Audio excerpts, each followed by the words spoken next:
Luna, আমার ডাক শুনতে পাচ্ছেন? শুনতে পেলে সারাদিন। ক্যামেলিয়ার কোনো সাড়া আসে না। সত্য বলতে গত রাত থেকে কেপ তেমন একটা দুশ্চিন্তা করছিল না লুনাকে নিয়ে।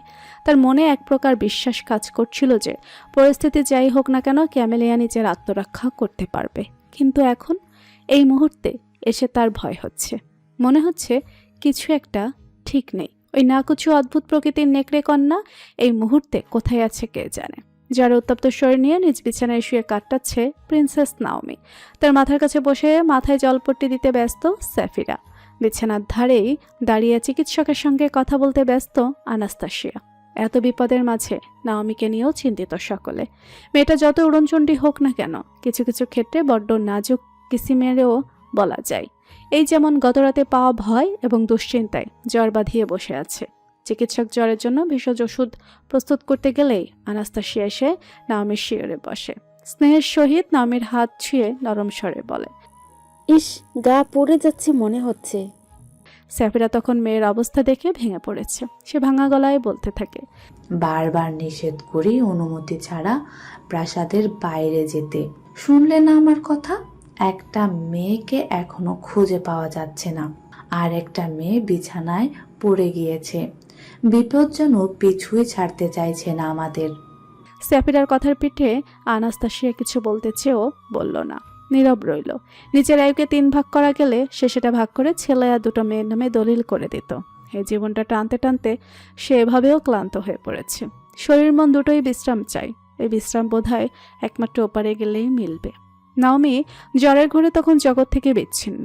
এক অন্য জগতে চলছে তার বিচরণ। অদ্ভুত সে জগৎ। এক সবুজ পর্বতের চূড়ায় 2 হাত মেলে দাঁড়িয়ে আছে সে। বদ্ধতার চোখের পাতা। শত সহস্র প্রজাপতি উড়ে বেড়াচ্ছে চারিদিকে। তবে ভুল করেও নাওমির গায়ে লাগছে না তারা। হুট করে কোথা থেকে এসে একজোড়া পুরুষালী হাত পেছন হতে তার কোমর পেঁচিয়ে ধরে। নাওমি পুলকিত হয়। নিজের সমস্ত ভাত ছেড়ে দেয় সেই অদৃশ্য পুরুষের সুঠাম বুকে। কানের কাছে একটা ভারী স্বর বলে ওঠে, প্রজাপতি ছুঁয়ে দেখতে চাও? নাওমি চোখ বুজে রেখে হ্যাঁ বোধক ভঙ্গিতে মাথা নাড়ে। পুরুষটা নিজের এক হাত শূন্যে তুলে অপেক্ষা করে।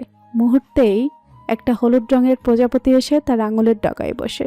সেই প্রজাপতিকে অতি সাবধানে এনে স্বপ্নপুরুষ নাওমির উন্মুক্ত কাঁধে বসিয়ে দেয়। নাওমি এবার চোখ মেলে ঘাড় ঘুরিয়ে তাকায়। নিজের কাঁধে বসে থাকা প্রজাপতিকে দেখে। চোখে উজ্জ্বল নক্ষত্রের মতো খুশি জলজল করতে থাকে তার। কিন্তু যেই না সে স্বপ্নপুরুষকে দেখার উদ্দেশ্যে পেছনে ফিরে, তখনই দেখে তার পেছনে কেউ নেই। নাওমি অবাক হয়। এই মাত্রই তো সে ওই মানুষটার কণ্ঠ শুনল, তার ছোঁয়া অনুভব করলো। তাহলে চোখের পলকে কোথায় হারিয়ে গেল এই পুরুষ? নাওমি চারিপাশে চোখ বোলায়, কোথাও কেউ নেই। সে বিচলিত স্বরে ডাকে, কোথায় তুমি? সামনে এসো, ফাঁকি দিও না আমাকে। কেউ সামনে আসে না, বরং ধীরে ধীরে সব রং কেমন হারিয়ে যেতে থাকে। প্রজাপতিগুলো হাওয়ায় মিলিয়ে যায়। প্রকৃতি থেকে বসন্ত হারিয়ে গিয়ে রুক্ষতা দেখা দেয়। পায়ের নিচের সবুজ ঘাসগুলো নিজেদের রং হারাতে থাকে। এসব দেখে নাওমি অজান্তেই পিছিয়ে যেতে যেতে হুট করে পাহাড়ের কিনারায় চলে আসে। ফসকে যায় তার পা। অতপর সব অন্ধকার। আর কিছু দেখতে পেল না নাওমি, কেবল ঘুমের ঘোরে বিড়বিড়িয়ে ওঠে, কোথায় তুমি? আনাস্তাসিয়া এবং স্যাফিরা স্পষ্ট শুনতে পায় নাওমির আওড়ানো বলে। প্রথমে অবাক হলেও তারা ধরে নেয় নাওমি বোধহয় ক্যামিকে উদ্দেশ্য করে প্রশ্ন করছে। স্যাফিরা কেবল মেয়ের মাথায় হাত বুলিয়ে দিতে দিতে ফিসফিসিয়ে বলে ওঠে, কামি এসে পড়বে মা। হুট করে বাদশার জরুরি তলবে যুবরাজ বেহজাদ তৈরি হয়ে সভায় উপস্থিত হয়েছে। সূক্ষ্ম দৃষ্টি মেলে সে চারিদিকে তাকাচ্ছে। সবাই সে ব্যতীত বেশ কিছু গুরুত্বপূর্ণ উজির এবং মন্ত্রীও উপস্থিত আছে। বেহেজা তার চোখে পিতা মহোদয়ের দিকে তাকায়। বাদশা কামরান আতোল্লার কপালে মৃদু চিন্তার ভাঁজ। সবাই পিনপতন নীরবতা।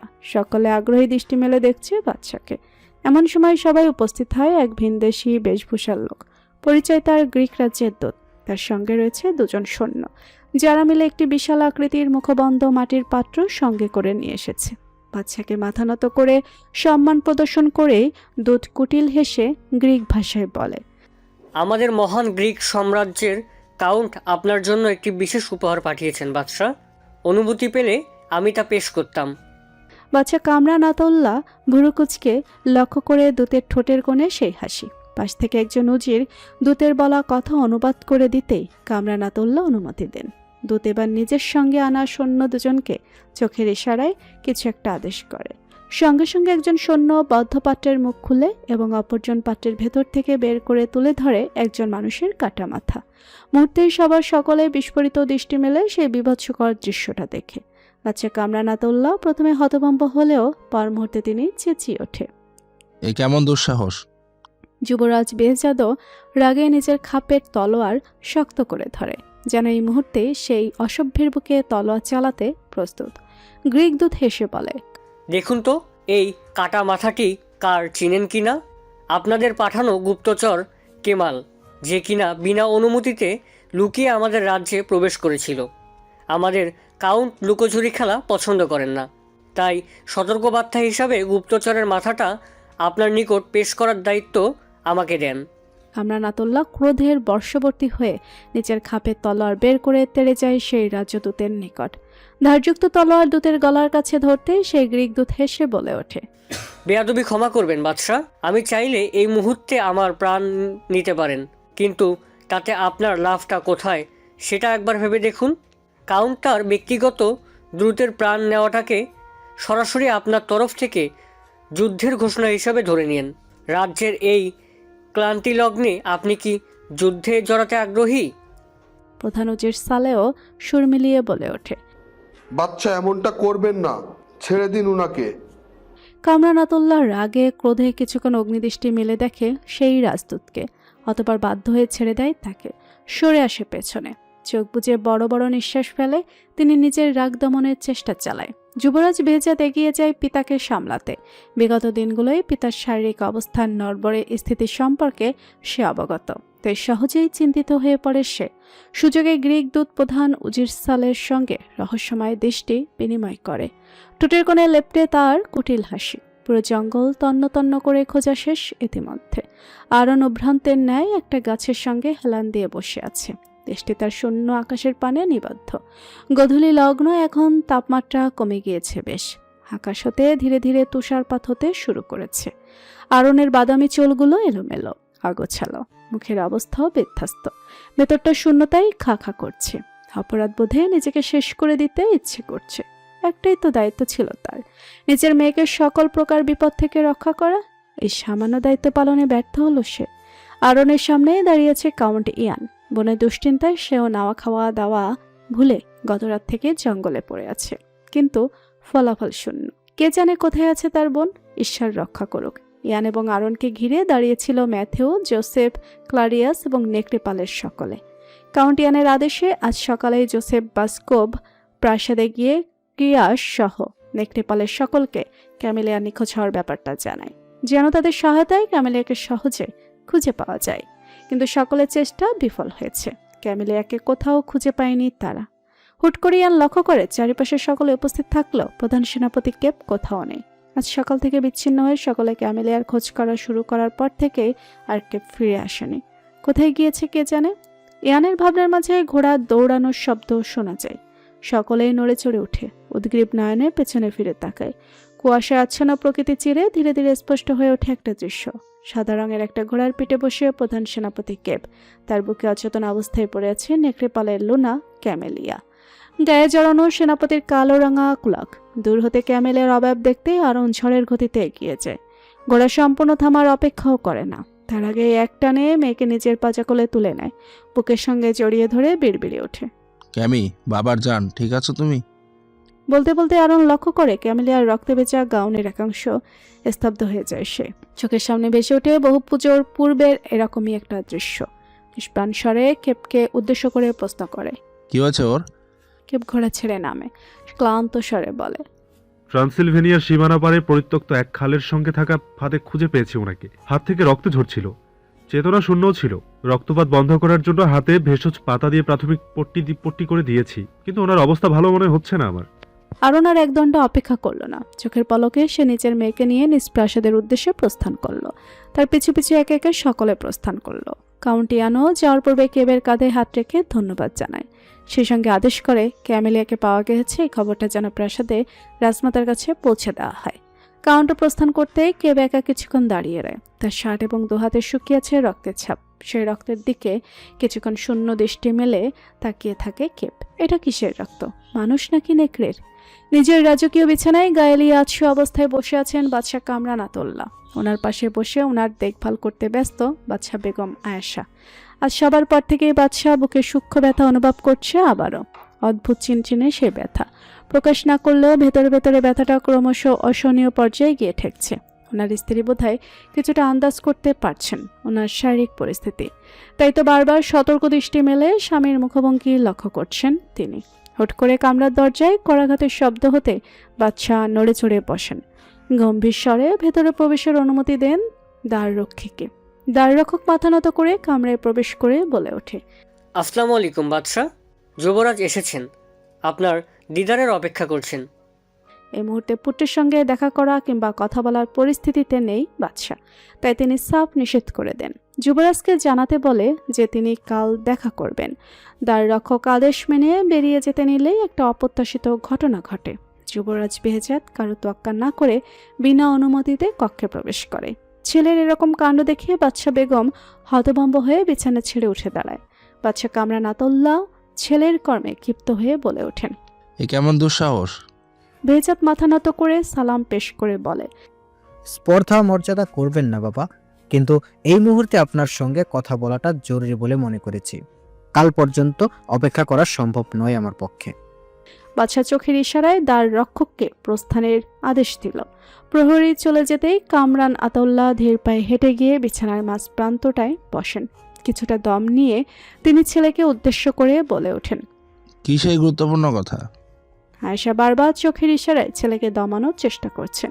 তিনি চাচ্ছেন না এই মুহূর্তে বেহেজাত কিছু বলে বাদশাকে রাগিয়ে দিক, সেটা মোটেও সুখকর হবে না কারোর জন্য। বেহেজাত মার চোখে রাঙানির তোয়াক্কা করল না, নির্বিঘ্ন থমথমে স্বরে বলে, ব্রিগে গুপ্তচর পাঠানোর ফলাফল আজ আমরা সবাই দেখেছি। আমি চাই না রোমানিয়া রাজ্যের রাজদূতও দুদিন পর একই রকম বার্তা নিয়ে আমাদের প্রাসাদে পা রাখো। জেলানের জীবন হুমকিতে বাবা। আয়েশা ছেলের অতি দুশ্চিন্তায় বিরক্ত হলেন। কামরান আতউল্লাহ কিছুটা নমনীয় স্বরে বলে, এ ব্যাপারে আমাদের মধ্যে কথা হচ্ছে বেজাদ। বেহেজাত কারো কথা শুনল না, দৃঢ় গলায় বলে, আমি কিচ্ছু শুনতে রাজি নই। এক্ষুনি সৈন্য পাঠান, জেলানকে নিরাপদে রাজ্যে ফিরিয়ে আনার আদেশ দিন। কেউ এখনো জানে না ও রাজ্যে নেই। ওকে চুপচাপ ফিরিয়ে আনলে কারো জানার সুযোগ নেই। আয়েশা এবার ছেলেকে দমাতে ফুঁসে উঠলেন, বাদশাহর মুখের ওপর কথা বলবে না বেহেজাত। এখন তোমার এসব নিয়ে মাথা ঘামানোর সময় নয়। নিজের বাদশাহ কামরান আতাউল্লাহর যোগ্য পুত্র হিসেবে প্রমাণ করতে মেহনত করো। ভুলে যেও না এই সাম্রাজ্যের প্রতিনিধিত্ব তুমি করছো। এই মহান সাম্রাজ্যের একমাত্র ভবিষ্যৎ এখন তুমি। বেহেজাত এক পলকের জন্য নিজের মায়ের চোখের পানে তাকায়। অদ্ভুত মলিন ভঙ্গিতে হেসে সে বলে ওঠে, জেলানের মা নামক কেউ পৃথিবীতে নেই, সেটা আমার অজানা ছিল না কখনো। কিন্তু এতদিন আমি অন্তত এটা ভেবে নিশ্চিত ছিলাম যে ওর একটা বাবা আছে। কিন্তু আমি বোধহয় খুব সম্ভবত ভুল ছিলাম। অসুবিধা নেই, এখনো ও একা হয়ে যায়নি। আমার বোনের জন্য আমি এখনো বেঁচে আছি। আগে একজন ভাইয়ের দায়িত্ব বহন করি, তারপর না হয় এই সাম্রাজ্যের দায়িত্ব পাইব। প্রথম বাক্যটা বেহেজাত নিজের মায়ের চোখের দিকে তাকিয়ে বললেও শেষের কথাগুলো সে বাদশাহ কামরান আতউল্লাহকে উদ্দেশ্য করে বলে।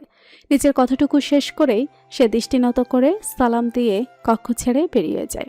আয়েশা হনহনিয়ে ছেলের পেছু যেতে নিলেই লক্ষ্য করে বাদশাকে। বুকে হাত রেখে জোরে জোরে নিঃশ্বাস নিতে নিতে কেমন বিছানায় হেলে পড়ছেন মহান সম্রাট। আয়েশা ছুটে আসে স্বামীর কাছে, মাথার কাছে বসে চিন্তিত গলায় প্রশ্ন করে, বেশি খারাপ লাগছে আপনার? আমি চিকিৎসককে ডাকবো?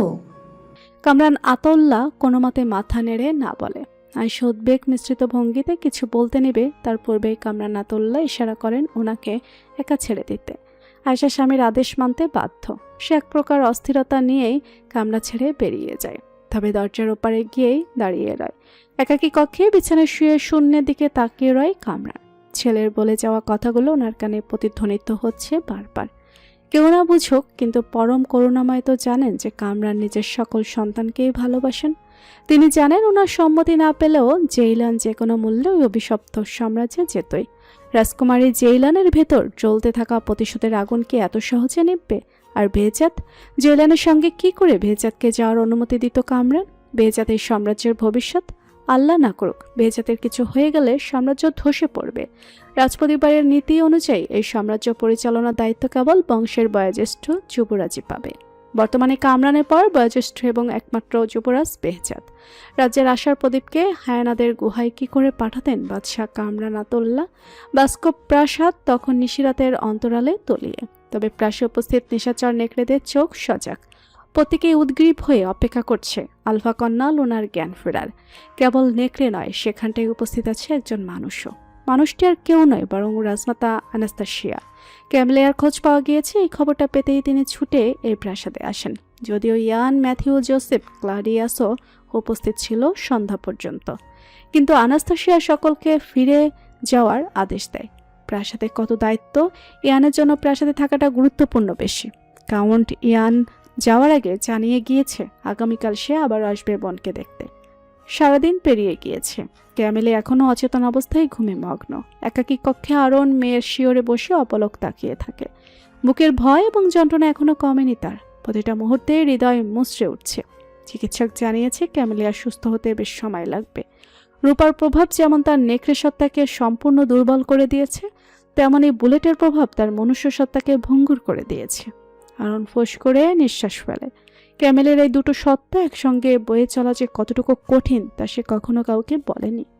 পুরোপুরি নেকড়ে কিংবা মানুষ দুটোরও একটাও না হওয়ার কারণে ক্যামেলিয়া তুলনামূলক বাকি সকল নেকড়ের তুলনায় দুর্বল। যদিও সকলে আরনের মেয়ে হওয়ার দরুন লোনাকে প্রবল শক্তির অধিকারী ভাবে, কিন্তু বাস্তবিক অর্থে ক্যামেলিয়ার শক্তি খুবই সীমিত। এই সীমিত শক্তি এবং নাজুক সত্তা নিয়ে তার টিকে থাকা খুবই কঠিন। এতগুলো বছর ধরে কম চেষ্টা তো করেনি আরন। কত খুঁজেছে কিন্তু কোনো উপায় খুঁজে পায়নি সে। ক্যামেলিয়ার মনুষ্য সত্তাকে পূর্ণতা দেওয়ার একটা কোনো উপায় পাওয়া গেলে আরন এক মুহূর্ত অপেক্ষা করত না। নিজের মেয়েকে নেকড়েদের এই অভিশপ্ত সত্তা থেকে মুক্তি দিয়ে দিত সে। ক্যামেলিয়াও নিজের মায়ের মতো মানুষ হতো, তখন একটা স্বাভাবিক জীবনযাপন করতে পারত। এই ঘন অরণ্য ছেড়ে লোকালয়ে থাকতে পারত।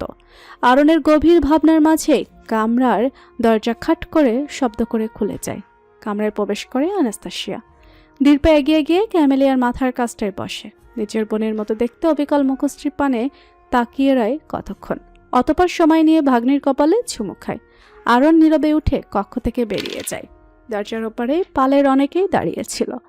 আলফাকে দেখতেই তাদের উদ্গ্রীব দেখালো। ক্যামেলিয়ার এখনও জ্ঞান ফেরেনি জানিয়েই আরন সেখান থেকে প্রস্থান করে। প্রাসাদের এক কোণে থাকা একটা বারান্দা এসে রেলিং ধরে দাঁড়ায়। দু চোখ বুঝে মাথা নত করে স্থির দাঁড়িয়ে রয় সে। হুট করে কারো উপস্থিতি টের পেতেই আরন পাশ ফিরে তাকায়। লক্ষ্য করে ক্রিয়াসকে, তার দিকে করুণ চোখে তাকিয়ে আছে। আরনের সেই করুণতা পছন্দ হয় না। সে থমথমে স্বরে বলে, আমার মেয়ে অচেতন অবস্থায় পড়ে আছে ক্রিয়াস, কিন্তু ওকে গুলি করা মানুষটা বাইরে আজাদ ঘুরে বেড়াচ্ছে। ওই আজাদ ব্যক্তির স্বাধীনতা প্রতিটা মুহূর্তে আমাকে পীড়া দিচ্ছে। আমি জানি আমার মেয়ে কখনো নিজে থেকে কারো উপর আক্রমণ করতে যাবে না। যে কেউ আত্মরক্ষার জন্য ওকে গুলি করবে, তাই যেই ওকে আঘাত করেছে তার প্রাণ না নেওয়া পর্যন্ত আমার শান্তি হবে না। ক্রিয়াস আরনের খুব পুরনো সহচর। ইশারা বুঝতে তাই তার অসুবিধা হলো না। সেই সঙ্গে সঙ্গে বলে ওঠে, আপনি চিন্তা করবেন না আলফা, ওই অসভ্যকে খুঁজে বের করব। ওর রক্ত মাংস দিয়ে ওই বাসভোগ প্রাসাদে ভোজের আয়োজন করব। আরন আর কিছু বলে না। আবারও আগের ভঙ্গিতে দাঁড়িয়ে রয়। এর শেষটাও দেখে ছাড়বে। রাত্রি তখন দ্বিপ্রহর। শুনশান নীরবতা বিরাজ করা কক্ষে তাড়াহুড়োর সহিত গোছগাছ করতে ব্যস্ত এক পুরুষ। জরুরি কিছু মানচিত্রের কাগজ, খঞ্জর, খাওয়ার বিশুদ্ধ পানি এবং স্বর্ণমুদ্রা দিয়ে একটা পুটলি বেঁধে কাঁধে ঝুলিয়ে নেয় যুবরাজ বেহেজাত। অতপর লম্বা একটা ক্লক গায়ে জড়িয়ে নেয় সে। হাতে খাপসহ তলোয়ার থাকলেও বাড়তি প্রয়োজন হিসেবে পিঠে তীর এবং ধনুকও ঝুলিয়ে নেয় সে। সম্পূর্ণ তৈরি হতেই আয়নায় নিজেকে এক দফা দেখে। একটা দীর্ঘশ্বাস ফেলে এবং বুক ভর্তি সাহস নিয়ে সে কক্ষের সঙ্গে লাগোয়া ঝুলন্ত বারান্দায় গিয়ে দাঁড়ায়।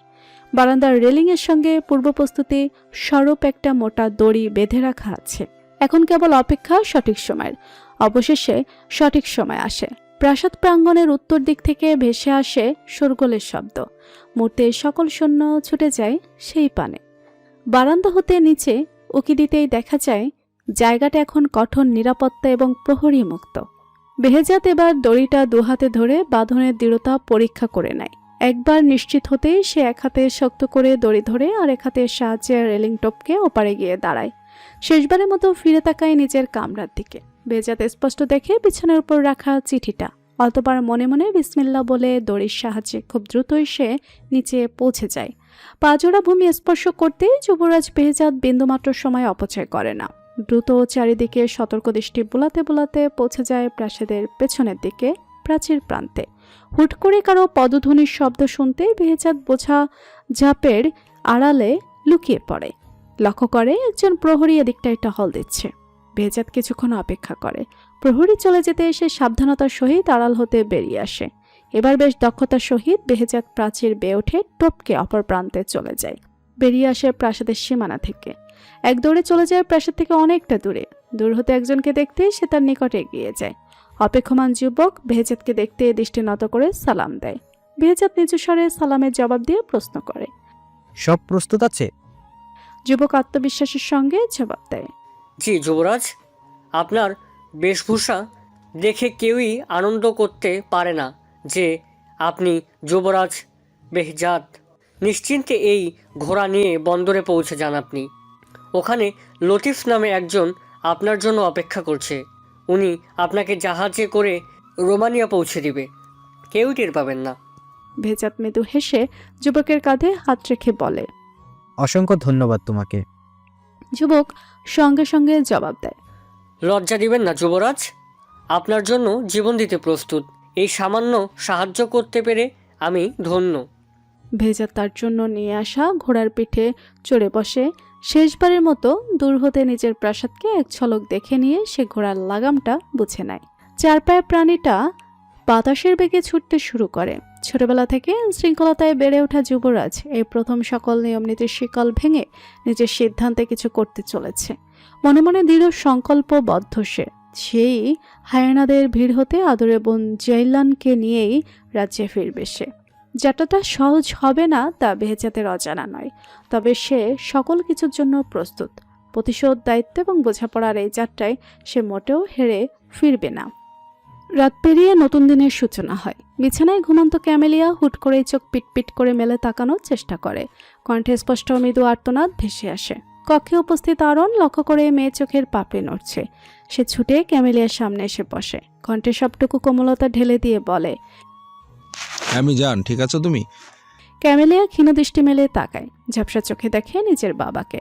আরনের চোখে মুখে একই সঙ্গে আনন্দশ্রু এবং উদ্বিগ্নতা। এতটুকু দৃশ্য দেখতে ক্যামেলিয়া হাসে।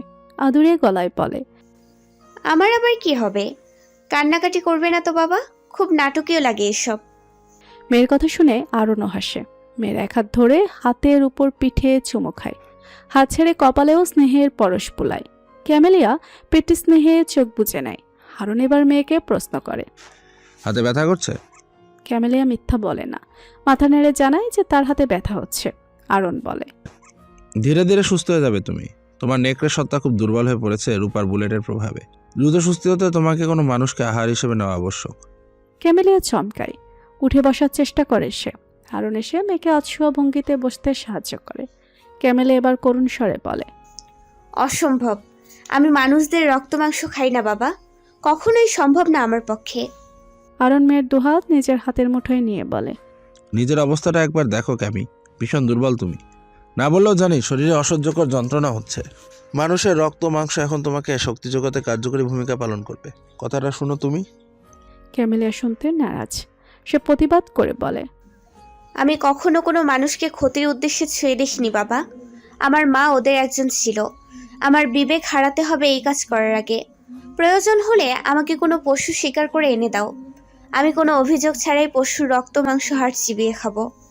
আরন জানে এই কাজটা ক্যামেলিয়ার জন্য সহজ হবে না, তবুও সে মেয়েকে বোঝানোর সুরে বলে, তোমার সুস্থ হওয়ার এবং আগের স্থিতিতে ফিরে যাওয়ার এটাই এখন একমাত্র পথ ক্যামি। এই পরিস্থিতিতে তোমার দুর্বলতা ধীরে ধীরে বাড়বে, বই কমবে না। আর দুর্বলতার মাত্রা আরও বৃদ্ধি পেলে তোমার কথা বলার ক্ষমতাটুকুও গ্রাস করে নিবে। ক্যামেলিয়া অবিশ্বাস্যকর দৃষ্টি মেলে তাকিয়ে রয়। সে কি কোনো পাপ করেছে? না হলে এরকম শাস্তি কেন পেতে হচ্ছে তাকে? কোন মানুষকে আহার হিসেবে গ্রহণ করার কথা সে কখনো কল্পনায়ও ভাবেনি। সুস্থতা অর্জনের একই অদ্ভুত মূল্য চুকাতে হবে তাকে। আজ সকাল থেকেই মহেশের মেজাজ বেশ খারাপ। এর পেছনে অবশ্য কারণও আছে।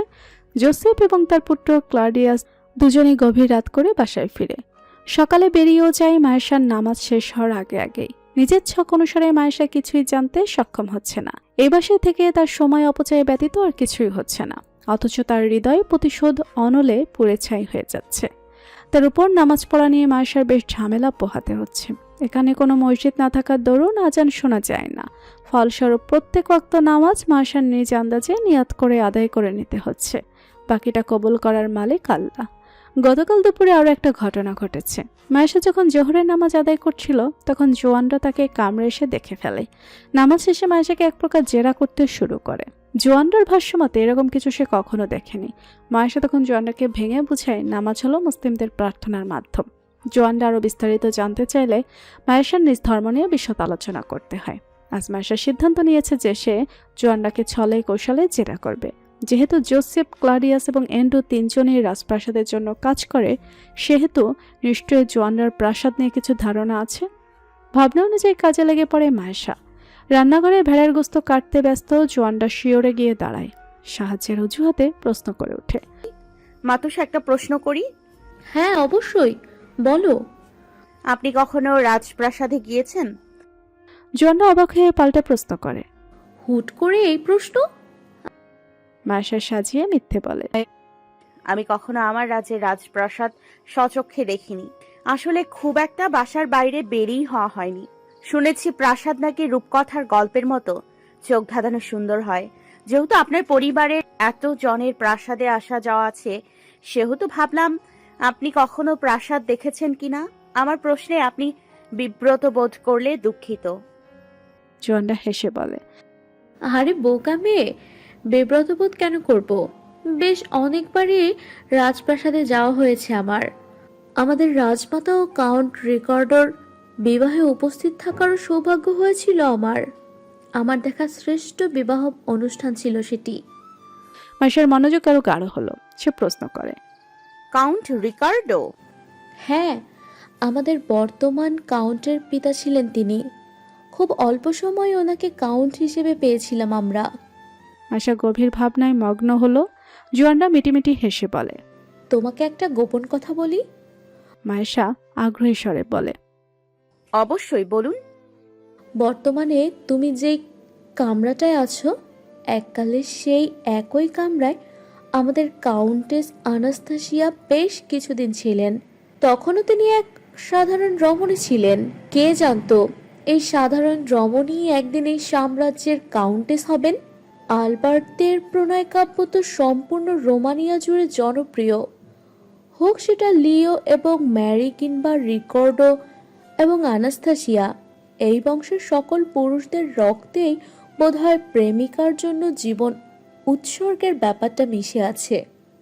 মায়েশার বোধহয় এই রাজপরিবারের গুণগান পছন্দ হলো না। সে মুখ কালো করে ফেলে, বাড়তি আর কিছু জিজ্ঞেস করে না। জোয়ানরার মুখ থেকে আলবার্টদের প্রশংসা শুনতে তার অসহ্যকর লাগছে। ওই অভিশপ্ত আলবার্টদের আসল রূপ এই অন্ধ প্রজারা কখনোই জানবে না। সারাদিন রাজধানীতে ব্যস্ত সময় পার করে বিকেলের দিকে বাস্কপ প্রাসাদে এসে পৌঁছায় কাউন্টিয়ান। উদ্দেশ্য বোনের শারীরিক স্থিতি সম্পর্কে নিশ্চিত হয়ে রাজমাতাকে সঙ্গে নিয়ে প্রাসাদে ফেরা। কেবিয়ানের সঙ্গে ভেতর গেল না, বরং প্রাসাদের প্রধান ফটকের বাহিরেই দাঁড়িয়ে রইল সে। ওই প্রাসাদ ভর্তি নেকড়েদের ভিড়ে তার তীব্র অস্বস্তি হয়।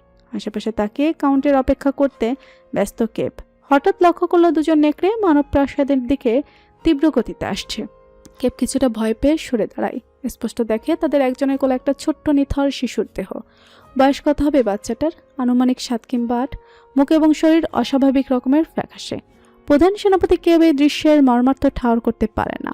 বাচ্চাটাকে কোথায় নিয়ে যাওয়া হচ্ছে তাকে। কেবের সামনে দিয়ে ঝড়ের গতিতে বাচ্চা কোলে নিয়ে নেকড়ে মানবটা প্রাসাদের ভেতর চলে যায়। তবে দ্বিতীয় নেকড়ে মানব এত তাড়া দেখায় না, বরং কেপকে দেখে স্থির হয়ে দাঁড়ায়। প্রশ্ন করে, কাউন্ট এসেছে। কেব জবাব দেয় না, বরং পাল্টা প্রশ্ন করে, কি হচ্ছে এখানে? ওই বাচ্চাটাকে এখানে কি করছে? ক্রিয়া সুদাস গলায় বলে, লুনা শারীরিকভাবে বেশ দুর্বল। ওনার সম্পূর্ণ সুস্থ হওয়ার একটাই মাধ্যম কোনো মানুষের রক্ত এবং মাংস আহার হিসেবে গ্রহণ করা। বাচ্চাটাকে জঙ্গলে অচেতন অবস্থায় পেয়েছি। ঠান্ডায় বোধহয় অচেতন হয়েছে, কিন্তু এখনো মারা যায়নি। আশা করছি বাচ্চাটার কলিজা লুনাকে শারীরিকভাবে শান্তি যোগাবে। বলেই ক্রিয়াস প্রাসাদের ভেতর চলে যায়। কেব অবিশ্বাস্য দৃষ্টি মেলে তাকিয়ে রয়। এইমাত্র যা শুনলো তা বিশ্বাস করতে কষ্ট হচ্ছে ওর। ওই আলফার মেয়ে নিজে সুস্থ হওয়ার জন্য একটা নিষ্পাপ বাচ্চাকে খাবে? এতটা হিংস্র এবং নির্দয় ওই মেয়ে। কেবের সম্পূর্ণ মন ঘৃণায় ভিসিয়ে ওঠে। পশু কোথাকার, জানোয়ারদের রক্ত এবং সত্তা বহনকারীর থেকে আর কি বা আশা করা যায়। কেবের আফসোস হয় খুব, কেন সে ওই ক্যামেলিয়া নামক হিংস্র নেকড়ে মানবীর জীবন বাঁচালো। তার এই জীবন বাঁচানোর মূল্য এখন ওই নিষ্পাপ বাচ্চাটাকে মেটাতে হবে। রাগে কেব আকাশপানে তাকায়। এই অমানবিক নির্মমতা তার বুকটা ভার করে তুলেছে। চারিদিকে সন্ধ্যা গড়িয়ে রাত নেমেছে। জোসেফ এবং ক্লাডিয়াস আজ বেশ জলদি বাসায় ফিরেছে। জয়েন্টরা তাই আজ বেশ আয়োজন করে টেবিলে রাতের খাবার সাজাচ্ছে। তাকে সাহায্য করছে মায়েশা। ক্লাডিয়াস এবং জোসেফ টেবিলে বসে প্লেট নিয়ে অপেক্ষা করছে। টেবিলে এক এক করে সাজানো খাবারগুলো বুরুকুসকে দেখছে বাপ ছেলে। জোসেফ সুযোগ বুঝে স্ত্রীকে প্রশ্ন করে, আর শুধু ঘাস লতা পাতার আয়োজন কেন? জয়েন্টরা অবাক হয়ে বলে, ঘাস পাতা লতা পাতা কোনটা বলছো? এগুলো সবজি। খাবারকে তুচ্ছ তাচ্ছিল্য করে কথা বলবে না একদম। ও, এই একই জিনিস। ঘরে কি মাংস শেষ নাকি? শুধু ভেড়ার গোস্ত স্যুপ রান্না করলে যে। মায়েশা টেবিলের ধারে এসে দাঁড়িয়ে বলে, দুঃখিত, আমার কারণেই উনি এসব রান্না করেছেন। আবার খাদ্যাভ্যাস আপনাদের থেকে ভিন্ন। আপনারা যা খান সেসব বেশিরভাগই আমার জন্য হারাম। ওগুলো খাওয়া আমার পক্ষে সম্ভব নয়। জোসেফ ভ্রুকুচকে প্রশ্ন করে, হারাম কি জিনিস? মায়েশা বুঝিয়ে বলে, হারাম মানে নিষিদ্ধ। আমার ধর্মে শূকর, মদ্যপান এসব খাবার খাওয়া নিষেধ। জোসেফ সতর্ক দৃষ্টি মেলে দেখে মায়েশাকে। এই মেয়েটার চালচলন বেশ অদ্ভুত থেকে তার কাছে। তাদের সামনে সব সময় মাথায় কাপড় পেঁচিয়ে রাখে, খুব একটা হাসি ঠাট্টা করে না। খাবার নিয়ে কত বিধিনিষেধ মেনে চলে। এগুলো কি মুসলিমদের বৈশিষ্ট্য? কে জানে। জোসেফ আগে কখনো কোনো মুসলিমকে দেখেনি, তাই তার ধারণা নেই। সে আপত্তি না করে মায়েশার প্রতি সম্মান রেখে বলে, অসুবিধা নেই। তোমার যা যা খাওয়া নিষেধ তা জয়েন্দ্রকে দিয়ে জানিয়ে রাখবে। ও তোমার জন্য আলাদা করে খাবার রান্না করবে। মায়েশা যেন হাত ছেড়ে বাঁচে এতে। সে কৃতজ্ঞতা প্রকাশ করে একটা চেয়ার টেনে জোয়ান্ডার পাশে বসে পড়ে। ক্লাডিয়াস আগ্রহ নিয়ে প্রশ্ন করে, মাশা আপু, তোমাদের ধর্মে আর কি নিষেধ আছে? আমি জানতে আগ্রহ বোধ করছি। মায়েশা শুধু সবজি খেতে খেতে উত্তর দেয়, টেবিলে রাখা এই ভেড়ার গোস্তের স্যুপটা আমার জন্য নিষিদ্ধ, কারণ এই ভেড়াটি বিসমিল্লাহ না বলে জবাই করা হয়েছে। আল্লাহর নাম না নিয়ে কুরবানি করা পশুর গোস্ত আমাদের জন্য হালাল নয়। জোসেফ, জোয়ান্ডা, ক্লাডিয়াস অবাক হয়ে শুনে মাহেশার কথা। ক্লাডিয়াস প্রশ্ন করে, তোমার কি খারাপ লাগছে না শুধু শাক সবজি খেতে? মায়েশা আবার মৃদু হেসে বলে, হালাল খেতে খারাপ লাগবে কেন? ক্লাডিয়াস আরও কিছু বলতে নাই, তবে তার আগেই মায়েশা গম্ভীর স্বরে বলে ওঠে, খাবার খাওয়া আমাদের নিকট ইবাদত তুল্য। ক্লাডিয়াস, এমন নয় যে খাওয়ার সময় কথা বলা নিষেধ, তবে আমি যেখানে থেকে এসেছি সেখানে খাওয়ার সময় নীরবতাকে ভদ্রতার লক্ষণ হিসেবে ধরা হয়। ক্লাডিয়াস আর কিছু বলে না। মায়েশার কথার সূক্ষ্ম ইশারা বুঝতে অসুবিধা হয় না তার। সে নীরবে বনে যায়। খাবারের টেবিলে হুট করে নীরবতা ছেয়ে যায়। সকলে নিজের মতো খেতে থাকে। হুট করে বাড়ির দরজায় করাঘাতের শব্দ হয়। জোসেফ বিরক্ত হয়। এই সময় আবার কে এলো? সে উঠে গিয়ে দরজা খুলতেই চমকায়। সাধারণ প্রজার বেশে দাঁড়িয়ে থাকা কাউন্টকে দেখে হুট করে ব্যস্ত হয়ে পড়তে নিলেই ইয়ান তাকে চোখ রাঙায়, ইশারা করে মুখ ফুসকে কিছু না বলতে রাশভারী গলায় প্রশ্ন করে, মাশা কোথায়? জোসেফ সঙ্গে সঙ্গে গলা উছিয়ে ডাকে, মাশা, এদিকে এসো। তোমার সঙ্গে দেখা করতে এসেছে একজন। মায়েশা কিছুটা বিরক্তি নিয়ে টেবিল ছেড়ে দরজার নিকট এগিয়ে আসতে আসতে বলে, আপনাদের কতবার বলেছি আমার নাম মাশা নয় মাহশা হবে। ঠিকঠাক উচ্চারণ করুন দয়া করে। আর আমার সঙ্গে রোমানিয়ায় কে দেখা করতে আসবে? বলতে বলতে দরজার কাছে এসে মায়েশা থমকে যায়। পরিচিত মেঘ দেখে অস্পষ্ট স্বরে বলে, অ্যান্ড্রু। ইয়ান কিছুটা হেসে বলে, কেমন আছো মাশা? চুকচুক করে রক্তপানের শব্দ ভেসে আসছে কামরার ভেতর থেকে। দরজার উপরে দাঁড়িয়ে থাকা নেকড়েপালের আলফা আরন রড্রিগেজ স্পষ্ট শুনে সবটা, কিন্তু কিছু করে না সে। কেবল নীরবে দাঁড়িয়ে রয় নিজ জায়গায়, সময় গড়ায়। হুট করে কক্ষের ভেতর হতে মৃদু ফোফানোর শব্দ ভেসে আসে। এবার আর আরন চুপচাপ দাঁড়িয়ে থাকতে পারে না। ঝড়ের গতিতে কক্ষে প্রবেশ করে। বিশাল কক্ষের এক কোণে মেঝেতে পড়ে আছে একটা আধখাওয়া মানুষের লাশ। পেটের এবং বুকের এদিকটায় বেশিরভাগই মাংস নেই। নাড়িভুড়ি কেমন ভয়ঙ্কর অবস্থায় পেট থেকে বেরিয়ে মেঝেতে পড়ে আছে। সেই সঙ্গে প্রায় গোটা কামরাটাই ডুবে আছে তরল রক্তের বন্যায়। আরন লক্ষ্য করে লাশের সামনেই মাথা নত করে বসে আছে ক্যামেলিয়া। পুরো শরীর তার মৃদু কাঁপছে, বোধহয় ডুকরে কাঁদছে। আরন মেয়ের সামনে এক হাঁটু গেড়ে বসে, কোমল স্বরে ডাকে। ক্যামি, ক্যামেলিয়া চোখ তুলে তাকায় বাবার দিকে। আরন চমকায়। ক্যামেলিয়ার মুখের বেশিরভাগ অংশ জুড়ে তাজা রক্ত মেখে আছে। চোখ দাঁধানো সুন্দরী এই রমণী যেন এইমাত্র রক্ত স্নান করেছে। ক্যামেলিয়ার দু চোখ অশ্রু জলে টইটম্বুর, তার দৃষ্টিতে মিশে আছে প্রবল অসহায়ত্ব। আরন দ্রুত মেয়ের মাথা নিজের বুকে চেপে ধরে, আলতো হাতে মাথায় হাত বুলিয়ে দিয়ে বলে, নিজেকে দোষারোপ করো না। তোমার সম্পূর্ণ সুস্থ হওয়ার আর কোনো পথ ছিল না। তুমি কোনো পাপ করোনি। বাবার সান্ত্বনা বাণী ক্যামেলিয়ার কানে তুলল না। সে ডুকরে কেঁদে উঠে বলে, অবশ্যই পাপ করেছি। কারো জীবনের বিনিময়ে সুস্থতা আমার কাম্য নয়। আমি একটা জলজন্ত মানুষকে খেয়ে ফেলেছি। মানুষ খেকো আমি, একটা হিংস্র পশু আমি। মেয়ের কথায় আরনের খারাপ লাগার পরিধি বৃদ্ধি পেল। তবুও সে নিজেকে সামলে নিয়ে বলে, তোমার কথায় বাচ্চাটাকে ছেড়ে দিয়ে অনেক খুঁজে এমন একটা মানুষ ধরে এনেছি যে আত্মহত্যা করতে যাচ্ছিল। তুমি কোনো পাপ করোনি। এই মানুষ নিজের স্বেচ্ছায় নিজের জীবন দিয়েছে। ক্যামেলিয়া কিছু বলে না, কেবল বুক ভাসিয়ে কাঁদতে থাকে। কোনো সান্ত্বনা বাক্যই তার অপরাধবোধ লাঘব করতে সক্ষম হবে না এই মুহূর্তে। আরন মেয়েকে বুকে জড়িয়েই সেই লাশটার কাছ থেকে সরিয়ে বারান্দায় নিয়ে আসে। বারান্দায় থাকা আসনে মেয়েকে বসিয়ে নিজে তার সামনে এক হাঁটু গেড়ে বসে। পকেট হাতড়ে একটা রুমাল বের করে ক্যামেলিয়ার দু হাতে এবং মুখে লেপ্টে থাকা রক্ত মুছে দিতে দিতে প্রশ্ন করে, তোমাকে একটা প্রশ্ন করার ছিল। তোমাকে গুলি করেছে যে ব্যক্তি, অসভ্যের মুখ দেখেছো তুমি?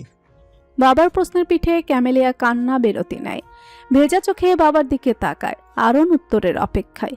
ক্যামেলিয়ার চোখের সামনে ভেসে ওঠে সেদিন রাতে জঙ্গলে দেখা ওই ব্যক্তির মুখশ্রী। সঙ্গে সঙ্গে তার মস্তিষ্কে সে ভিড় করা এক ঝাঁক ভাবনা। ওই লোককে খুঁজে পেলে আরন তাকে জীবিত ছাড়বে না, কিন্তু ক্যামেলিয়ার ওই লোককে যে কোনো মূল্যে জীবিত চায়। আরনের আগে ক্যামেলিয়ার ওই লোককে খুঁজে বের করতে হবে। তাই সে মাথা নেড়ে মিথ্যা বলে, দেখিনি। আরন একটা দীর্ঘশ্বাস ফেলে। মেয়েকে আর প্রশ্নের সমাহার নিয়ে জেরা করে না, বরং দাঁড়িয়ে বলে, তুমি এখানেই বসো। আমি কামরা পরিষ্কার করানোর ব্যবস্থা করাচ্ছি। চিন্তা নেই, তোমার কামরাকে আবার আগের মতো পরিষ্কার করে দেওয়া হবে। আরন চলে যায়। ক্যামেলিয়া কিছু না বলে নীরবে আকাশে চাঁদের পানে তাকায়। হুট করে সে অস্ফুট বলে ওঠে, দুঃখিত মা, আমি তোমার ভালো মেয়ে হতে পারিনি। আমাকে ক্ষমা করে দিও। জোসেফের বাড়ির আঙিনায় দূরত্ব বজায় রেখে পাশাপাশি হাঁটছে দুজন মানুষ। সন্ধ্যা থেকে তীব্র তুষারপাত হচ্ছে। এই তুষারপাতের মাঝেও ইয়ান বাড়ির ভেতর যেতে রাজি হলো না। বলল বাহির থেকে কথা বলে চলে যাবে সে, তার বাবার বাড়ি ফিরতে হবে।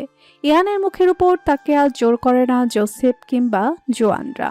মায়ের শাহ আপত্তি না করে ইয়ানের সঙ্গে বেরিয়ে আসে।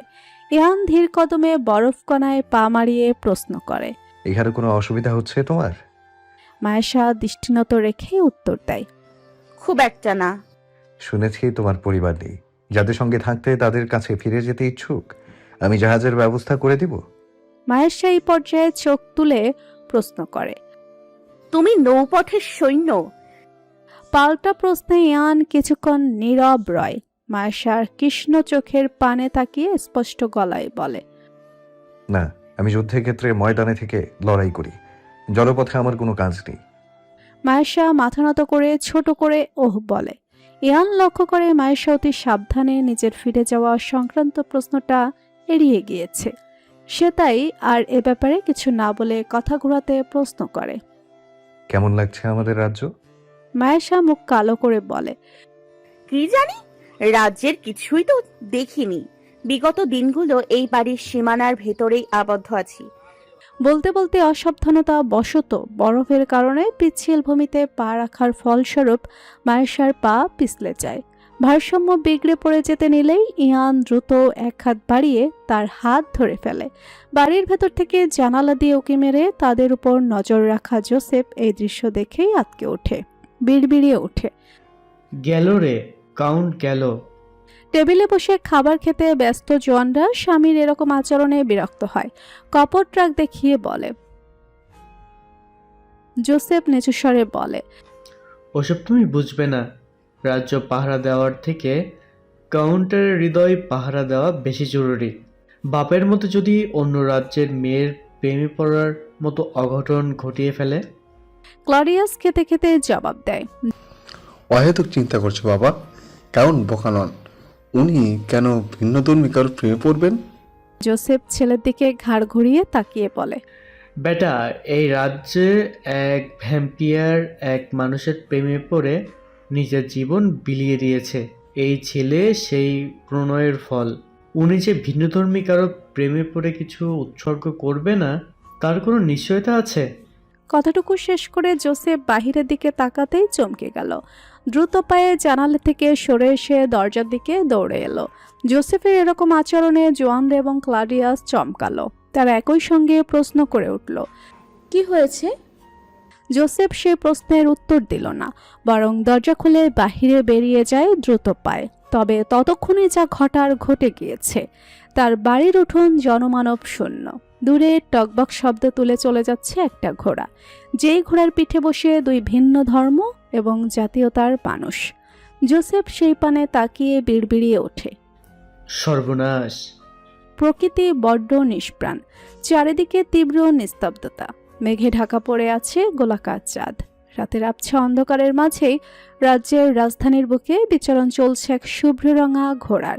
ঘোড়ার পিঠে বসে আছে যুবক যুবতী এবং ইয়ানের অর্ধেক মুখখানা কালো রঙের এক পেঁচানো কাপড় দ্বারা আবৃত। সহজে কারো চোখে না পড়ার জন্য ক্লকের হুডটাও মাথায় টেনে রেখেছে। তার দুহাতে সুরক্ষিত বেষ্টনীর মাঝে বসে মাসা আগ্রহী নয়নে দেখছে রাজ্যের প্রতিটা আনাজ কানাজ, যেন চিনে রাখছে প্রতিটা গলি। ইয়ান নেচুসারে প্রশ্ন করে, ঠান্ডা লাগছে তোমার? মায়েশা পিছনা ফিরেই মাথা নেড়ে না বলে, যদিও তার দেওয়া জবাবটা মিথ্যা। ভয়ঙ্কর ঠান্ডা লাগছে তার। রাতের এই সময়টায় তাপমাত্রা খুব কমে যায়। ওই মুহূর্তে এন্ডুর রাজ্য ঘুরে দেখানোর প্রস্তাব নাকচ করতে না পেরে সে তার সঙ্গে ঘোড়ায় চড়ে বসে। তাড়াহুড়োয় গায়ে গরম কাপড় জড়ানো হয়নি। মায়েশা মিথ্যা বললেও ইয়ান বোধহয় সমস্যাটা ধরতে পারে। তাই তো সে ঘোড়া ঘুরিয়ে কাপড়ের বাজারের পথ ধরে। যেতে যেতে পথে মায়েশাকে বিভিন্ন জায়গা চিনিয়ে দিতে থাকে। মায়েশা বিচক্ষণ। এক দেখাই যতটুকু সম্ভব জায়গাগুলো চিনে রাখার প্রতি মনোযোগী সে। শুনশান রাস্তার দুধারে অসংখ্য বন্ধ কাপড়ের দোকান। রাস্তার মাঝ ধরে চলা ঘোড়ার পিঠে বসে থাকা ইয়ান তখন দুপাশের দোকানগুলো পরখ করছে। হুট করে ইয়ান ঘোড়াটা একটা দোকানের নিকট নিয়ে এক হাত বাড়িয়ে দোকানের বাহিরের দিকে ঝুলতে থাকা শালগুলো থেকে একটা লাল রঙের শাল নিয়ে নেয়। চোখের পলকেই পেছন হতে মায়েশার গায়ে জড়িয়ে দেয় শালটি। মায়েশা চমকে পেছনে ফিরে তাকায়। তার মাথায় এবং গলায় পেঁচানো ফিনফিনে ওড়নাটা বাতাসে উঠছে। মায়েশা লক্ষ্য করে এন্ড্রু ক্লকের ভেতর কোমরের কাছ হতে একটা ছোট থলে বের করে উপর দিয়ে দোকানের ভেতর তা ছুঁড়ে মারে। থলেটা সে মুদ্রার তা বুঝতে খুব একটা অসুবিধা হয় না মায়েশার। লোকটা অনুমতি ছাড়া নেওয়া শালের মূল্য পরিশোধ করল। মায়েশা একটা দীর্ঘশ্বাস ফেলে। কারো কাছে ঋণগ্রস্ত থাকা তার নীতিবিরুদ্ধ কাজ। নিজ রাজ্যে ফিরে যাওয়ার আগে সে এই অপ্রয়োজনীয় শালের মূল্য অবশ্যই পরিশোধ করে যাবে। ইয়ান ততক্ষণে ঘোড়া ঘুরিয়ে জঙ্গলের পথ ধরেছে। মায়েশার সেদিকে খেয়াল নেই। সে হুট করেই প্রশ্ন করে, শুনেছি এই রাজ্যে নাকি অপ্রাকৃতিক ভ্যাম্পায়ার নামক বস্তুর বসবাস ছিল। কথাটা কি মন গড়া নাকি সত্যি? আচমকা এরকম প্রশ্ন ইয়ান অপ্রস্তুত হলেও তা প্রকাশ করে না। জঙ্গল পথে দৃষ্টি স্থির রেখে জবাব দেয়, শুনেছি তো আমিও, কিন্তু স্বচক্ষে কখনো দেখিনি, তাই কোনো মন্তব্য করছি না এই ব্যাপারে। তোমাদের বিগত কাউন্টও নাকি রক্তচোষা ছিল। ওনার বংশধর এবং বর্তমান কাউন্ট যিনি, উনিও কি রক্তচোষা? মানুষের রক্ত চুষে খায়? ইয়ানের কানে রক্তচোষা শব্দটা তীক্ষ্ণ লাগে। সে নিজেকে সামলে বলে, আমাদের কাউন্ট রক্তচোষা নন, উনি সাধারণ মানুষ। ওনাকে স্বচক্ষে দেখার সুযোগ হয়েছে অনেকবার। মায়েশা এবার আগ্রহী স্বরে প্রশ্ন করে, কেমন দেখলে তোমাদের কাউন্ট? ইয়ান এই পর্যায়ে নিজের দৃষ্টি তার দিকে ঘাড় ঘুরিয়ে তাকিয়ে থাকা মায়েশার পানে স্থির করে। রাতের আঁধারেও মায়েশার গভীর কালো দৃষ্টি যেন সে স্পষ্ট দেখতে পায়। ইয়ানের দৃষ্টি শীতল থেকে শীতলতর হয়। শান্ত গলায় বলে, রমণীদের ভাষ্যমতে সুদর্শন তিনি, শত্রুদের ভাষ্যমতে উনি শয়তানের পূজারী। মানুষ ভেদে ওনাকে নিয়ে সকলের মতামত ভিন্ন। তোমার সঙ্গে কখনো ওরা সাক্ষাৎ হলে তোমারও ওনার প্রতি নিজস্ব মতামত তৈরি হতে পারে, যদিও কাউন্টকে কখনো দেখার সুযোগ হবে না বোধহয় তোমার। মায়েশা আর কিছু বলে না। বাতাসের প্রকোপে তার চোখ আধভেজা হয়ে আসে। বাতাসের সঙ্গে কানে ভেসে আসে এক অতীত বার্তা। সঙ্গে সঙ্গে সে চোখ মেলে তাকায়, লক্ষ্য করে এন্ড্রুকে, যে ইতিমধ্যে মায়েশার থেকে দৃষ্টি ফিরিয়ে নিয়েছে। মায়েশা স্থবির দৃষ্টি মেলে দেখে এন্ড্রুর উজ্জ্বল সবুজ চোখ জোড়া।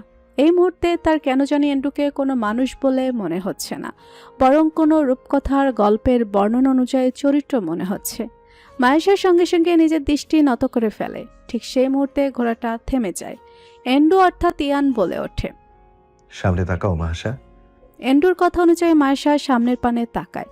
তাকাতে এসে দেখে এক অপার্থিব দৃশ্য। জঙ্গলের এই শেষ সীমানাটা কোনো এক পাহাড়ের চূড়া। সেই চূড়া প্রান্তে এসেই থেমেছে এন্ড্রুর ঘোড়া। সুউচ্চ এই পাহাড় হতে নিচে চমৎকার সমুদ্রের দৃশ্য দেখা যাচ্ছে। মায়েশা মুগ্ধ গলায় বলে, কৃষ্ণ সাগর। ইয়ান মৃদু হেসে ঘোড়ার পিঠ থেকে নেমে দাঁড়ায়, হাত বাড়িয়ে মায়েশাকে নামতে সাহায্য করে। শান্ত গলায় বলে, পুরো রাজ্যে এই পাহাড় চূড়া হতে কৃষ্ণ সাগরের দৃশ্য আমার সব থেকে প্রিয়।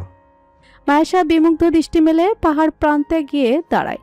আকাশের মেঘ ইতিমধ্যে সরে গিয়ে চাঁদ দৃশ্যমান হয়েছে। সেই চাঁদের আলোয় সমুদ্রের বুকে প্রতিবিম্ব সৃষ্টি করে এক আবর্ণীয় দৃশ্যের সৃষ্টি করেছে। সমুদ্র তীরের উত্তাল বাতাসে মায়েশার মাথার কাপড় হুট করে পড়ে যায়। মুহূর্তেই উবে যায় মায়েশার ঠোঁটের কোণে উপস্থিত থাকা মিহি হাসিও। হুট করে তার ভ্রম হয়, পুরো সাগরের রং লালে রূপান্তরিত হয়, যেন এটা কোনো রক্তিম সমুদ্র। ইয়ান আনমনে পাশ ফিরে তাকাতেই লক্ষ্য করে মায়েশার মুখভঙ্গির মধ্যে লক্ষণীয় পরিবর্তন। তার দৃষ্টি সরু হয়ে আসে। নীরবে পর্যবেক্ষণ করে মায়েশার চোখে ফুটে ওঠা ব্যথাত ছাপ। ইয়ান কিছু বলার পূর্বেই মায়েশা সমুদ্র থেকে দৃষ্টি ফিরিয়ে নিয়ে বলে, আমাদের এখন ফিরে যাওয়া উচিত। ইয়ান আর কথা বাড়ায় না, মাথা নেড়ে ঘোড়ার দিকে এগিয়ে যায়। মায়েশাও যায় তার পিছু পিছু। ঠিক সেই মুহূর্তেই জঙ্গলে এক গাছের আড়ালে লুকিয়ে পড়ে একটা ছায়া, যেন এতক্ষণ ধরে সে ইয়ান এবং মায়েশার উপর নজর রাখছিল। রাত বাড়ার সাথে শীতের প্রকোপও বাড়ছে ক্রমশ। জাহাজের ভেতর বরদাকৃত কামরায় জানালার ধারে বসে আছে বেচাঁদ। দৃষ্টি তার অথই সমুদ্রের পানে নিবদ্ধ। এই সমুদ্রের বুকেই তাদের বংশের প্রতিশোধের অধ্যায় শুরু হয়েছিল। বেচাঁদ মনে মনে প্রতিজ্ঞাবদ্ধ হয় বোনকে রক্ষার পাশাপাশি এই সমুদ্রের বুকে সে নিজেদের প্রতিশোধ সম্পন্ন করে তবেই রাজ্যে ফিরবে। রোমানিয়ান সাম্রাজ্য। প্রতিদিন ঘুম থেকে উঠে এবং ঘুমোতে যাওয়ার আগে নিয়ম করে বেচাঁদ ওই সাম্রাজ্য এবং ওই সাম্রাজ্যের রাজপরিবারের ধ্বংস কামনা করত এতদিন। এবার অবশেষে তার অপেক্ষার পালা শেষ হতে চলেছে। কি চমৎকার হতে চলেছে ভবিষ্যৎ। রোমানদের ধ্বংস রচিত হবে যুবরাজ বেহেজাত এবং রাজকুমারী জেইলানের হাত ধরে। হুট করে ছোট্ট কক্ষের দরজায় করাঘাতের শব্দে বেহেজাদের ভাবনার ইতি ঘটে। সে দরজার পানে তাকাতেই দেখে একজন ভৃত্য গোত্রের পুরুষ পিতলের থালি হাতে কক্ষে প্রবেশ করছে। কক্ষের মাঝখানে থাকা ছোট্ট টেবিল জাতীয় আসবাবের উপর থালিটা রেখে সে পুরুষ বেরস গলায় বলে ওঠে, রাতের খাবার। মেহজাদ লক্ষ্য করে থালা কেবল এক বাটি স্যুপ এবং 2 টুকরো বনরুটি। গতকালও যেই যুবরাজের আহারের জন্য টেবিলে সাজানো থাকত হরেক রকমের কাবাব পোলাও, আজ সেই যুবরাজের রাতের খাবারের আয়োজনই কতটা সীমিত। খাবার নিয়ে অবশ্য বেহেজাদের খুব একটা মাথা ব্যথা নেই। সে বিনা সংকোচে এই সামান্য খাবার খেয়ে নিতে পারবে। তাই সেই ব্যাপারে কিছু না বলে বরং প্রশ্ন করে, আর কতদিন লাগবে রোমানিয়া পৌঁছাতে? বিতে এবার কিছুটা রসিকতা করে বলে, সমুদ্র আর ভালো লাগছে না। চিন্তা নেই, অর্ধেক পথ পাড়ি দেওয়া হয়েছে ইতিমধ্যে, আর কিছু পথ বাকি। বেজাত ছোট্ট গোলাকার জানালা দিয়ে আবার সমুদ্র পানে তাকায়, বিড়বিড়িয়ে বলে, আরেকটু অপেক্ষা করো জেইলান, তোমার ভাইজান তোমাকে ঠিকই খুঁজে নিবে। এই যাত্রায় তুমি একা নও। মায়েশাকে বাড়িতে পৌঁছে দিয়ে প্রাসাদে ফিরে আসতে ইয়ানের বেশ লম্বা সময় লেগে যায়। গভীর রাত তখন। প্রাসাদের সকলেই তখন ঘুম। নিজের কক্ষে ফেরার পূর্বে ইয়ান নিজের মায়ের কক্ষে উকি দেয়। আনাস্তাসিয়াও ঘুমে বিভোর। গতরাতে ক্যামেলিয়ার শিওরে সারা রাত জাগ্রত থাকায় আজ জলদি ঘুমিয়ে পড়েছে সে। ইয়ান মাকে ঘুমন্ত দেখে স্বস্তির নিঃশ্বাস ফেলে। সাধারণত সে যতক্ষণ না প্রাসাদে ফিরে আনাস্তাসিয়ার 2 চোখের পাতা এক করে না। মায়ের এই অভ্যাসটা ইয়ানের পছন্দ নয়, তবে সে ভালো করেই জানে মানা করে কোনো লাভ নেই, কারণ মায়ের মনে এত সব কিছু বুঝে না, বুঝতে চায় না। নিজের কক্ষে ফিরে আয়নার সামনে দাঁড়িয়ে ইয়ান গায়ের কোলাক খুলছিল। হুট করেই কামরার দরজায় করাঘাতের শব্দ হয়। ইয়ান অবাক হয়, এত রাতে কে জেগে। সে গলা উঁচিয়ে অনুমতি দিতেই বিশাল দরজার দুপাশ খুলে যায়। কামরায় প্রবেশ করে প্রফুল্ল নাওমি, তার পেছন পেছন প্রবেশ করে দুজন দাসী। নাওমি তাদের ইশারা করতেই তারা নিজেদের হাতে থাকা খাবারের থালা নিয়ে বারান্দায় চলে যায়। ইয়ান বুরুকুসকে প্রশ্ন করে। জেগে আছিস এখনো? নাওমি হেসে বলে, হ্যাঁ, জেগেও আছি আর ক্ষুধার্ত। আজকে তোমার সঙ্গে খাবো দেখে এখনো কিচ্ছু খাইনি। তাড়াতাড়ি চলো, পেটে ইঁদুর দৌড়চ্ছে আমার। নাওমির কথার মাঝে বারান্দা থেকে দাসী দুজন এসে বলে, প্রিন্সেস, টেবিলে খাবার সাজিয়ে রেখে এসেছি আমরা। লণ্ঠনে আগুন লাগিয়ে দিয়ে এসেছি। আর কোনো হুকুম? নাওমি মাথা নেড়ে বলে। তোমরা যেতে পারো। দাসীরা বেরিয়ে যেতেই নাওমি গিয়ে ভাইয়ের হাত ধরে টেনে বারান্দায় নিয়ে যায়। জুসান পাশাপাশি ডিভানে বসে। ইয়ান লক্ষ্য করে সামনে টেবিলে সাজানো তার প্রিয় সব খাবার। নাওমি হেসে বলে, আমাকে ধন্যবাদ বলতে হবে না। মাঝে মধ্যে ভাইয়ের জন্য আয়োজন করা আমার কর্তব্য। তোমার পছন্দ হয়েছে? ইয়ান সরু চোখে নাওমির দিকে তাকিয়ে প্রশ্ন করে। আগে বল তোর কি চাই। নাওমি দাঁত দিয়ে জিভ কাটে। তার ভাই খুব চালাক। এক মুহূর্তে ধরে ফেলল যে নাওমি কোনো আবদার নিয়ে এসেছে, তাই নাওমি আর কথা না ঘুরিয়ে বলে, জঙ্গলের সেই ঘটনার সূত্র ধরে মা আর বাবা আমার স্বাধীনতা কেড়ে নিয়েছে। বলে কিনা আমার প্রাসাদের বাইরে যাওয়া নিষেধ। তুমি বলো ভাই, 4 দেয়ালের ভেতরে বন্দি থাকা কি আমার সঙ্গে যায়? ইয়ান বুঝতে পারে নাওমির মূল সমস্যা কি। সে ডিভানে পিঠ এলিয়ে দিয়ে বলে, এখন আমি কি করতে পারি? নাওমি নিজের সুমিষ্ট কণ্ঠে সবটুকু মধু এবং নম্রতা ঢেলে দিয়ে বলে, তুমি তো আমার সেরা ভাই, সকল কাউন্টদের মাঝে শ্রেষ্ঠ কাউন্ট। তোমার এক হুকুমই চূড়ান্ত সিদ্ধান্ত হিসেবে মেনে নিতে বাধ্য সবাই। তুমি মা এবং বাবার সঙ্গে কথা বলো, তোমার মুখের উপর কেউ কথা বলতে পারবে না। ইয়ান নাওমির আশায় পানি ঢেলে দিয়ে বলে, অসম্ভব। মা বাবা হিসেবে ওনার তো তোর ভালোর জন্য কোনো সিদ্ধান্ত নিলে সেটার মাঝে হস্তক্ষেপ করার এখতিয়ার রাখি না আমি। আর তাছাড়া ওনাদের সিদ্ধান্তের সঙ্গে আমিও একমত। শুধু প্রাসাদ থেকে নয়, তোর জন্য তো কামরা থেকেও বের হওয়া নিষিদ্ধ করা উচিত। তুফানের মতো চলাফেরা করিস আর সঙ্গে করে বিপদ নিয়ে ঘুরিস শুধু। নাওমি মুখ কালো করে ফেলে। ভাই যে এরকম কোনো উত্তর দিবে তা সে আগেই আন্দাজ করেছিল। তো এবার বাধ্য হয়ে সে নিজের অন্য হাতিয়ার বের করে এগিয়ে গিয়ে সাজানো খাবার থেকে একটা মিষ্টি তুলে নিজের মুখে দিয়ে সে হেসে বলে, আজ ফিরতে এত দেরি হলো তোমার? কোথায় ছিলে? জোসেফের বাড়ি গিয়েছিলে বুঝি? নাওমির কথায় ইয়ান চমকায়, তবুও নিজের বিষণ্ণতায় আড়াল করে জবাব দেয়, হ্যাঁ, কিছু কাজ ছিল তাই গিয়েছিলাম। কাজটা কি ওই মেয়ের সঙ্গে দেখা করেছিল? কি যেন না, মশা। ও ও হ্যাঁ, মাসা। ইয়ান এবার বিস্ময়ের চূড়ান্ত পর্যায়ে পৌঁছায়। নাওমি মাসার কথা জানলো কি করে? তার পেছনে কি গুপ্তচর লাগিয়েছে? অসম্ভব। তার বোন এই দুঃসাহস কখনোই করবে না। তাহলে কেউ কি তাহলে তার গোপন কথা নাওমিকে জানিয়েছে? কে দেখিয়েছে এই দুঃসাহস? জোসেফ, কেব, ক্লাডিয়াস? হুট করে ইয়ানের মাথায় অন্য আরেকটা নাম উকি দেয়, ক্যামেলিয়া। ইয়ান সঙ্গে সঙ্গে প্রশ্ন করে, ক্যামি জানিয়েছে তোকে এসব? নাওমি মুখ লটকে বলে, হ্যাঁ, তুমি আমাকে বোন না মানলেও অন্তত ক্যামি আমাকে নিজের বোন মানে। আমার জানা ছিল না তুমি আমাকে এতটা অবিশ্বাস করো। কে বলেছে তোকে বোন মানি না? বাবার কাউন্ট আপন ভাই ছিলেন না। ধরতে গেলে এই রাজবংশের সাথে আমাদের কোনো সূত্রই নেই। তাই মনে হয় তুমি আমার থেকে বেশি ক্যামিকে বিশ্বাস করো। ওর সাথে তোমার যোগসূত্র আছে, আমার সঙ্গে নেই। কথাটা অনেকটা অভিমানী সুরে বলে নাওমি। ইয়ান অবাক হয়। নাওমি নিজ মনে এমন ধারণা সৃষ্টি করে বসে আছে। নিজ অজান্তে বোনের কষ্ট পাওয়ার কারণ হয়ে ইয়ান দুঃখ অনুভব করে। শান্ত গলায় বলে, তুই ভুল বুঝছিস নাওমি। আমার কাছে ক্যামি এবং তোর গুরুত্ব সমান। ঈশ্বর সাক্ষী, আমি কখনো তোদের দুজনের মধ্যে বিভেদ করিনি। নাওমি সঙ্গে সঙ্গে দাঁত বের করে হেসে বলে, ইস, আমি মজা করছিলাম। আমি তো জানি আমার ভাই আমাকে কতটা ভালোবাসে। তুমি চিন্তা করো না, আমি মাসার কথা কাউকে বলবো না। আমার উপর বিশ্বাস রাখতে পারো। ইয়ান একটা দীর্ঘশ্বাস ফেলতে এবার নাওমি রয়ে শুয়ে বলে ওঠে, কিন্তু মাসার ব্যাপারটা গোপন রাখার প্রেক্ষিতে আমার একটা শর্ত মানতে হবে তোমার। ইয়ান ঘাড় ঘুরিয়ে বুড়ো কুচকে তাকায়। কি শর্ত? নাওমি হাসি হাসি মুখ করে বলে, তুমি মা এবং বাবার সঙ্গে দেখা করে আমার উপর আরোপ করা এই শাস্তির দণ্ড তুলে নাও। তাহলে তোমার এই গোপন খবরটা আমি সুরক্ষিত রাখবো। না হয় ভেবে দেখো, রাজমাতা এই ব্যাপারটা জানলে কেমন প্রতিক্রিয়া করবে বা দেখাবে। ইয়ান স্পষ্ট বুঝতে পারে বোনের ছুড়ে দেওয়া নীরব হুমকি। সে নীরবে বসে রয়। কয়েক পল বেরিয়ে যেতেই বলে ওঠে, তোর স্বাধীনতা হরণ করা হবে না। আমি কথা বলবো এই ব্যাপারে আগামীকাল, কিন্তু মহাশয়ের কথা যেন কেউ না জানে। নাওমি খুশি হয়ে ভাইকে জড়িয়ে ধরে উৎফুল্ল গলায় ধন্যবাদ জানায়। ইয়ান বেশ ক্লান্ত অনুভব করছে। সে বোনের মাথায় কিছুটা হাত বুলিয়ে দিয়ে ডিভানে আবার গায়ে লিয়ে দেয়। নাওমি সোজা হয়ে বসে এক মুহূর্ত দেখে ভাইকে। সে জানে ভাই পরীক্ষাবিহীন কখনো টেবিলে সাজানো খাবার মুখে তুলবে না। তাই নাওমি কোনো দাসীকে না ডেকে বরং নিজেই এক এক করে সব খাবার কিছুটা মুখে দিয়ে খেতে শুরু করে। ইয়ান লক্ষ্য করে তা, ব্যস্ত হয়ে বলে, কি করছিস? নাওমি উত্তর না দিয়ে বরং আগ্রহ নিয়ে প্রশ্ন করে, মেয়েটা দেখতে কেমন ভাই? খুব সুন্দর, তোমার পছন্দ হয়েছে? মাশা সুন্দর কিনা প্রশ্নের পিঠে ইয়ানের দৃষ্টিপটে ভেসে ওঠে একটা সুশ্রী মুখ। চন্দনের মতো উজ্জ্বল রাঙা মুখখানা, তীক্ষ্ণ মুখ গঠন, শীতল এবং গভীর দৃষ্টি, আকর্ষণীয় ব্যক্তিত্ব।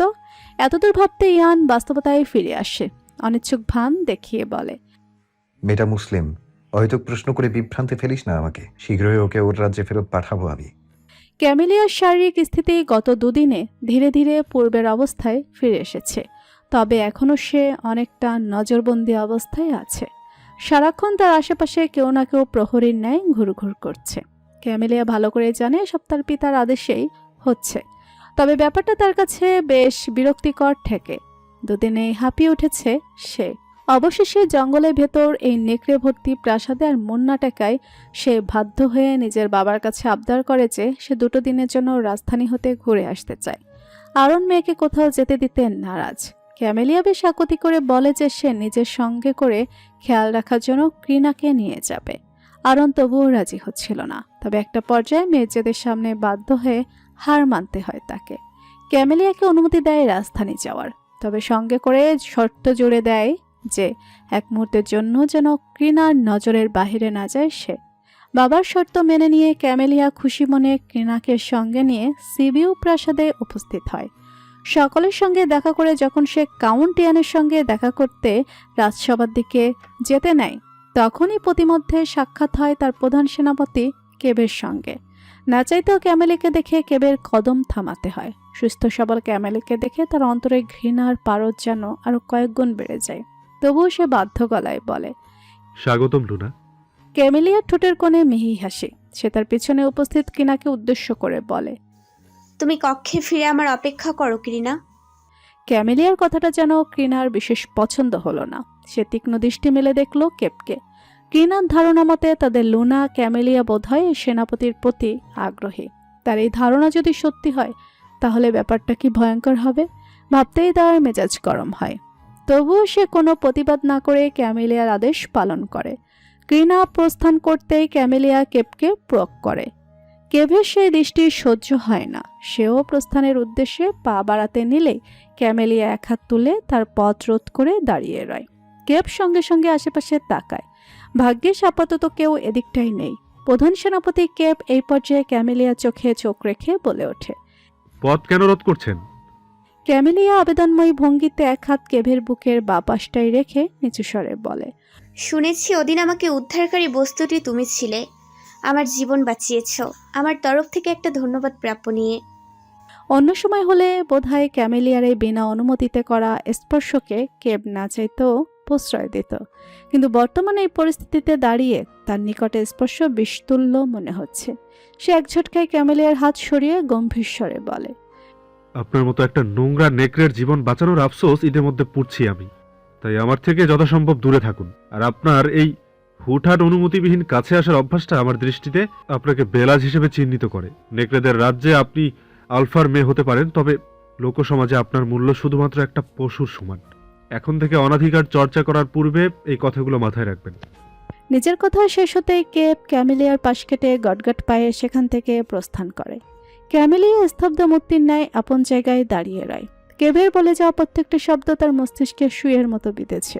নিজেকে হুট করে কোনো নর্দমার কীট তুল্য মনে হলো তার। অপমানে থমথমে মুখ নিয়ে ক্যামেলিয়া ঘুরে তাকায়। দ্রুত কদমে হেঁটে প্রাসাদের দোতলায় তার জন্য বরাদ্দকৃত কামরায় ফিরে আসে। সঙ্গে সঙ্গেই দেখতে পায় কামরায় উপস্থিত কিনাকে। ক্যামেলিয়ার এক মুহূর্ত অপচয় না করে বলে, আমি এই মুহূর্তে আমার প্রাসাদে ফিরে যেতে চাই ক্রিনা। হুট করে ক্যামেলিয়ার এহনো কথায় ক্রিনা চমকায়। আগ্রহী গলায় প্রশ্ন করতে নেয়, কি হয়? পুরো প্রশ্নটা শেষ করার পূর্বেই ক্যামেলিয়া এক প্রকার হিংস্র স্বরে গর্জন তুলে বলে ওঠে, আমি এই মুহূর্তে বাস্কো প্রাসাদে ফিরব। আমার সঙ্গে যাবে কিনা সেটা তোমার ইচ্ছা। তুমি না গেলে আমি একাই ফিরে যাব। কিনার আর কিছু প্রশ্ন করার সাহস হয় না। সে স্পষ্ট বুঝতে পারছে কিছু একটা হয়েছে, তবে কি হয়েছে সেটা আপাতত তার না জানলেও চলবে। সন্ধ্যা গড়িয়ে কেবল রাত নেমেছে তখন মা অতি সাবধানে ঘর ছেড়ে উঠোনে বেরিয়ে এলো। তার চোখে মুখে সতর্কতার ছাপ। জোয়ানরা গত রাত থেকে বেশ অসুস্থতার ভারে আজ সে আগেভাগে খেয়ে বিছানায় ঘুমোতে চলে গিয়েছে। জোসেফ এবং ক্লাডিয়াসেরও বাড়িতে ফিরতে বেশ দেরি হবে। এই মোক্ষম সুযোগটাকে মায়েশা কোনো মতেই হাতছাড়া করতে চায় না। আঙিনার এক কোণে থাকা ঘোড়ার পালের সামনে ঘুরে দেখে মায়েশা। সঙ্গে সঙ্গেই সে হতাশ হয়। একটাও ঘোড়া উপস্থিত নেই সেখানে। রাজপ্রাসাদে যাওয়ার রাস্তাটা সেদিন এন্ড্রু চিনিয়ে দিয়েছিল তাকে, কিন্তু এখন পায়ে হেঁটে তো এত কম সময়ে তার প্রাসাদে পৌঁছানো প্রায় অসম্ভব ব্যাপার। চিন্তিত মায়েশা বাড়ির আঙিনা সীমা পেরিয়ে বের হয়। জোসেফের এই বাড়ি থেকে কিছুটা পথ হাঁটলেই আশেপাশে আরও বেশ বাড়িঘর আছে। বেশ কিছু বাড়িতেই ঘোড়া আছে বলে মায়েশা জানে। এখন কি করা যায়? কারো বাসা থেকে কি ঘোড়া চুরি করবে সে? নিজের প্রতি হঠাৎ বিরক্ত হয় মায়েশা। চুরি করার মতো একটা কাজ কখনোই তার উপর শোভা পায় না। পর মুহূর্তেই মায়েশার মনে পড়ে সেই রাজ্যে যেই উদ্দেশ্যে এসেছে সেটার সামনে সামান্য চুরি কোনো বড় ব্যাপার না। ব্যাপারটা মনে পড়তেই মায়েশা একটা দীর্ঘশ্বাস ফেলে। মাথার কাপড়টা টেনে ভালো করে মুখ ঢেকে নিয়ে সে এগিয়ে যেতে নিলেই হুট করে সে চমকে পেছনে ফিরে তাকায়। ঘন গভীর জঙ্গলের এই আড়াল থেকে কেউ তাকে অনুসরণ করছিল বলে মনে হলো তার। নিজের মনের চিন্তাকে সম্পূর্ণ পাশ কেটে যেতে পারে না মাহেশা। সে নিশ্চিত হতে জঙ্গল পথে পা বাড়ায়। ধীরে ধীরে জঙ্গলের গহীন আধারে সে মিলিয়ে যেতেই জোসেফের বাড়ি প্রাঙ্গণে এসে উপস্থিত হয় এক ঘোড়া। সেই ঘোড়ার পিঠ হতে নেমে আসে এক সাধারণ পোশাক পরিহিত যুবক। দূর হতেই বাড়ির দরজা খোলা দেখে তার কপালে ভাঁজ পড়ে। জঙ্গলে পা রাখতেই মায়েশা লক্ষ্য করে যে তার ধারণা ভুল ছিল না। একটা ছায়া এতক্ষণ ধরে তাকে অনুসরণ করছিল। মায়েশা জঙ্গলে পা রাখতেই ছায়াটা উল্টো পথে জঙ্গলের ভেতর দিকে অগ্রসর হতে থাকে। মায়েশা মনে মনে সাহস রেখে তীক্ষ্ণ স্বরে প্রশ্ন ছুড়ে,